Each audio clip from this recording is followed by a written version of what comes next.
warahmatullahi wabarakatuh. Selamat pagi. Sebelum saya membahas lebih dalam lagi, izinkan saya untuk memperkenalkan diri. Perkenalkan, saya Erlian Febianjana dari Program Studi Hubungan Masyarakat Angkatan 2019, Fakultas Ilmu Sosial Universitas Negeri Jakarta. Pada kesempatan kali ini, saya akan melakukan wawancara kepada dua narasumber saya dengan tema tips tetap positif dan sehat di masa pandemi, dan tema berikutnya yaitu tantangan milenial tetap produktif dengan PJJ atau pembelajaran jarak jauh. Baik, untuk mempersingkat waktu, berikut adalah hasil wawancaranya. Assalamualaikum warahmatullahi wabarakatuh. Sebelum memulai kegiatan wawancara kali ini, izinkan saya untuk memperkenalkan diri. Perkenalkan, saya Erlian Febianjana dari Program Studi Hubungan Masyarakat Angkatan 2019, Fakultas Ilmu Sosial Universitas Negeri Jakarta. Tujuan wawancara kali ini yaitu untuk mendapatkan informasi terkait dengan tema tips positif dan sehat di masa pandemi. Dan telah hadir narasumber saya yaitu Karanisa Putri Anjana sebagai kakak kandung saya. Halo Kak, gimana kabarnya? Baik, Alhamdulillah, lagi sibuk apa aja nih Kak sekarang ini? sekarang ini kesibukannya yang pasti di masa pandemi lebih banyak di rumah ya. Di rumah itu kegiatannya juga pasti setiap pagi itu masak. Ya pada umumnya melakukan pekerjaan rumah. Karena kan di tahun ini juga alhamdulillah sudah ada suami. Jadi ya kita punya kewajiban untuk mengurus suami juga, mengurus rumah juga, dan selain itu kesibukan saya juga mengajar gitu. Jadi paginya mungkin melakukan pekerjaan rumah, lalu siang nanti ada jadwal mengajar via daring gitu. Karena kan nggak boleh bertemu langsung dengan siswanya ya. Oh, jadi selain ada kegiatan di rumah juga ada kegiatan di sekolah ya Kak? Baik, untuk mempersingkat waktu, langsung saja kita mulai wawancara pada hari ini. Pertanyaan yang pertama, di tengah pandemi saat ini tentu kita sebagai masyarakat harus mematuhi protokol kesehatan dan juga aturan dari pemerintah agar tetap berjaga diri walaupun saat di rumah. Tentunya penyebaran virus ini sangat mengkhawatirkan seluruh masyarakat di dunia maupun negara kita sendiri. Apa saja sih tips sehat dari kakak untuk menjaga metabolisme dan kesehatan tubuh agar tetap terjaga di masa pandemi sekarang ini? Tips dari saya yang pertama yang pasti mematuhi protokol dari pemerintah dengan cara memakai masker, menjaga jarak, terus juga dianjurkan untuk berjemur sehari 15 menit itu kan. Jadi kita kalau bisa jangan di ruangan yang terlalu sempit. Jadi kalau bisa kita keluar hidup udara segar itu juga perlu, karena di situ kan ada perubahan sirkulasi udara ya, kayak gitu.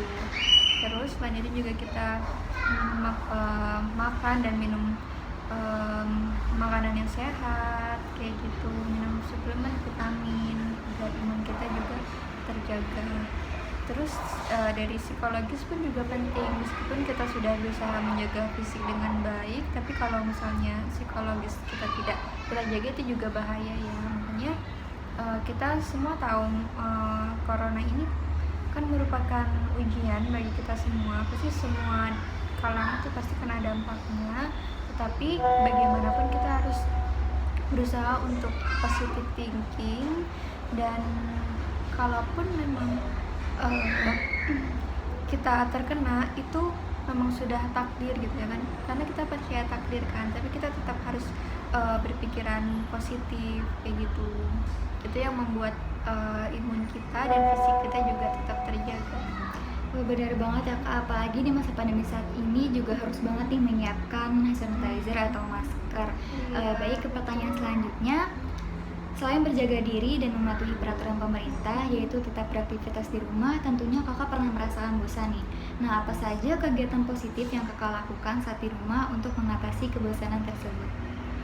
Kalau bosan pasti ya, karena saya kan mengajar dan kebanyakan murid-murid juga sudah banyak yang curhat gitu, aduh bu, bosan nih di rumah terus, kapan nih kita tatap muka bersua lagi gitu. Tapi kan dalam keadaan seperti ini kita belum tahu ya kedepannya akan seperti apa ya. Kalau saya pribadi di rumah, saya menikmati kegiatan memasak dan waktu bersama keluarga jadi lebih banyak, jadi quality time-nya juga lebih banyak gitu. Terus bisa mencoba menu-menu masakan baru, bisa mencoba berbagai keterampilan baru di rumah, kayak gitu sih. Wah, bagus banget dong ya Kak, berarti di masa pandemi ini Alhamdulillah justru bisa menambah keterampilan baru yaitu menata rumah ya Kak. Langsung ke pertanyaan ketiga, apa kegiatan dan aktivitas sehari-hari Kakak yang Kakak lakukan saat di rumah di masa pandemi sekarang ini? Kegiatan tadi ya, memasak, terus mengurus pekerjaan di rumah, terus juga kita mengurus suami ya kalau sudah pulang kerja, mengurus suami juga, terus juga sambil ngajar. Baik, kalau misalnya boleh tahu Kakak ngajar di sekolah mana nih Kak? Atau sekolah menengah pertama atau ke atas? Sekolah menengah atas, tapi ini kejuruan, jadi SMK kesehatan. Baik, langsung saja ke pertanyaan terakhir nih Kak.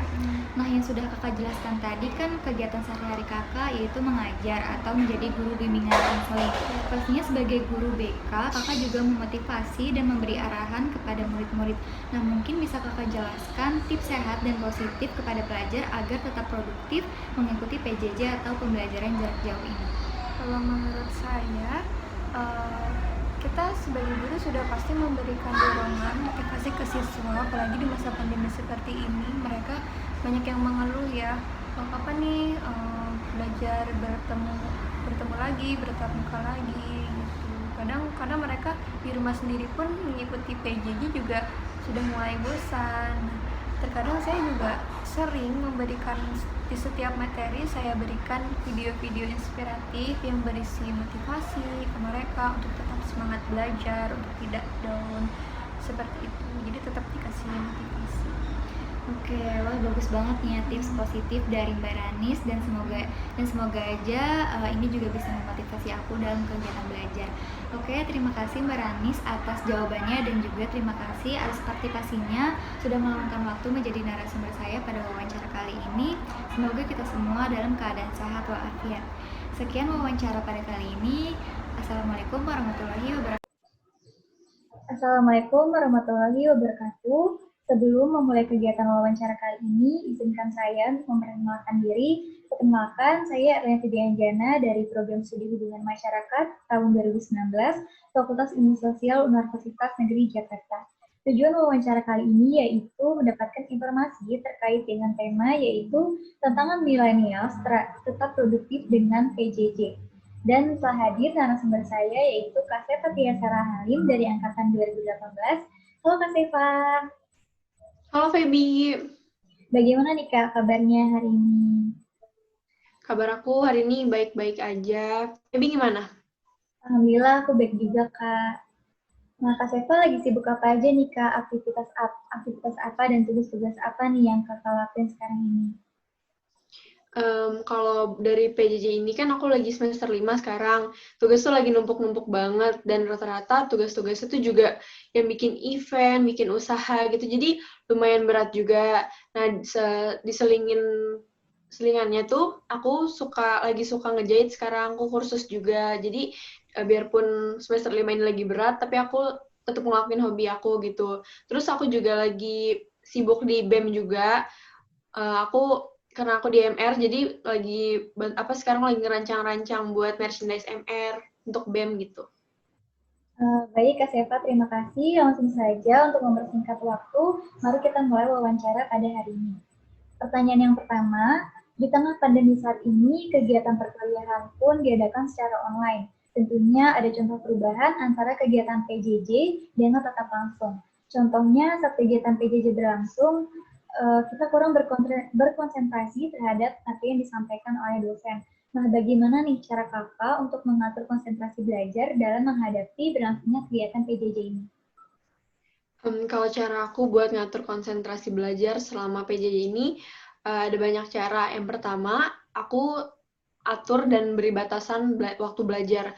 Nah, hal ini tuh bertujuan supaya aku terpacu gitu untuk belajar dan gak malas-malesan. Karena kalau udah malas-malesan kan pasti ujung-ujungnya tuh nggak konsen, jadi males lanjutin gitu, jadi tugas numpuk.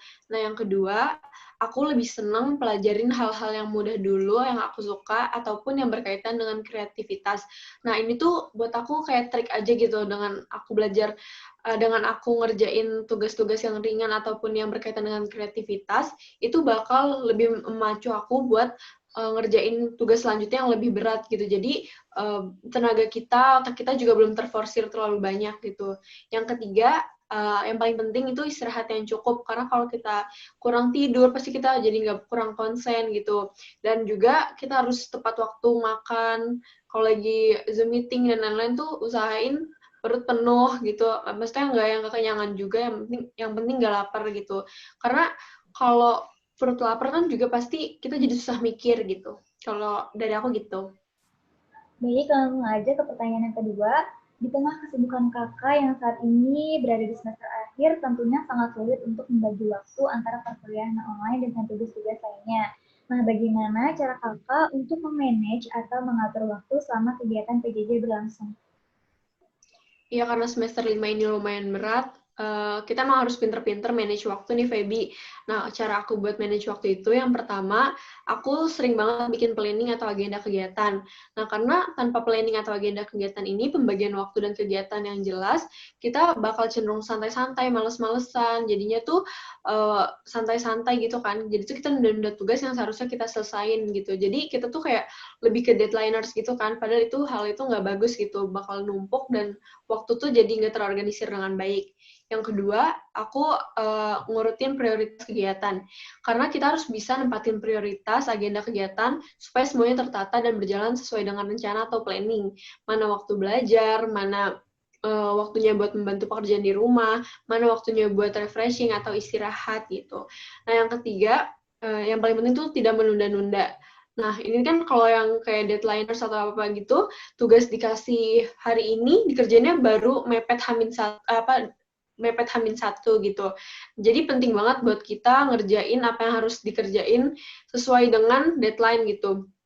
Karena harus dituntasin gitu biar gak numpuk kan, karena kalau numpuk pasti jadinya kegiatan-kegiatan lain juga jadi nggak tertata gitu sesuai dengan planning. Baik, ke pertanyaan ketiga, selama perkuliahan online tentunya ada rasa bosan dalam menghadapinya. Apa tips positif dari kakak untuk menghadapi rasa bosan tersebut agar tetap produktif dan bersemangat mengikuti kegiatan PJJ? Kalau tips positif dari aku supaya kita tetap produktif dan nggak bosan selama PJJ itu, yang pertama kayak cari teman belajar gitu. Bisa buat diskusi atau sekedar ngobrol-ngobrol aja gitu sama teman-teman dekat melalui grup chat gitu. Bisa juga via video call atau Zoom meeting buat sekedar interaksi sosial gitu. Karena interaksi sosial di masa-masa kayak gini tuh penting juga gitu buat mental kesehatan kita gitu. Jadi biar mental kita tetap sehat, gak jenuh, karena kita PJJ gitu kan di rumah terus, gak keluar-keluar jarang. Nah, yang kedua, aku seneng bikin tempat belajar aku senyaman mungkin. Aku seneng banget nambahin pernak-pernik lucu gitu, kayak misal lampu belajar, foto-foto, tanaman hias, dan juga aku sering nyiapin cemilan gitu kalau sambil nugas, jadi tetap semangat gitu belajarnya, ngerjain tugasnya. Yang ketiga, aku sering ngeluangin waktu buat melakukan hobi. Aku suka sambil kalau udah selesai tugas itu tuh lebih ke self reward gitu sih, kayak aku nonton Netflix, dengerin lagu, ngejahit gitu. Aku ngelakuin apapun yang aku suka biar aku nggak jenuh gitu. Oke, ke pertanyaan yang terakhir ya Kak. Saat kegiatan PJJ berlangsung, ada beberapa kendala atau hambatan yang dialami. Nah, apa saja sih kendala atau hambatan yang kakak alami selama kegiatan PJJ berlangsung, dan bagaimana solusi untuk mengatasi kendala tersebut? Nah, hambatan atau kendala selama PJJ ini tuh yang paling pertama pasti akses internet. Karena nggak meratakan, bisa aja pas lagi hujan akses tuh tiba-tiba langsung error dan lain-lain. Apalagi kalau Zoom udah kelamaan tuh kadang suka error gitu kalau wifi-nya lemot gitu kan. Nah, begitu juga perangkat gitu, kalau laptop atau HP kelamaan dimainin, maksudnya sambil Zoom meeting gitu kan pasti jadinya panas dan error kan. Nah, kalau aku solusinya itu siapin cadangan gitu loh buat uh, jaga-jaga kalau misalnya laptop aku error, pasti aku ganti pakai HP. Begitupun juga kalau wifi aku error, aku ganti ke paket data gitu. Nah, yang kedua tuh yang paling sering banget tuh pasti suka stres kalau tugas udah numpuk dan jenuh jenuh banget juga kan kalau belajar di rumah aja terus gitu. Kalau aku tuh solusinya bisa sambil ngelakuin apa yang aku suka, misalnya belajar sambil dengerin lagu, karena buat aku itu lumayan berpengaruh gitu, jadi nambah mood. Bisa juga kalau emang udah stres banget, aku tinggalin tugasnya sebentar, aku ngelakuin apa hal yang aku suka, baru kalau moodnya udah naik, baru aku lanjut tugas lagi, begitu.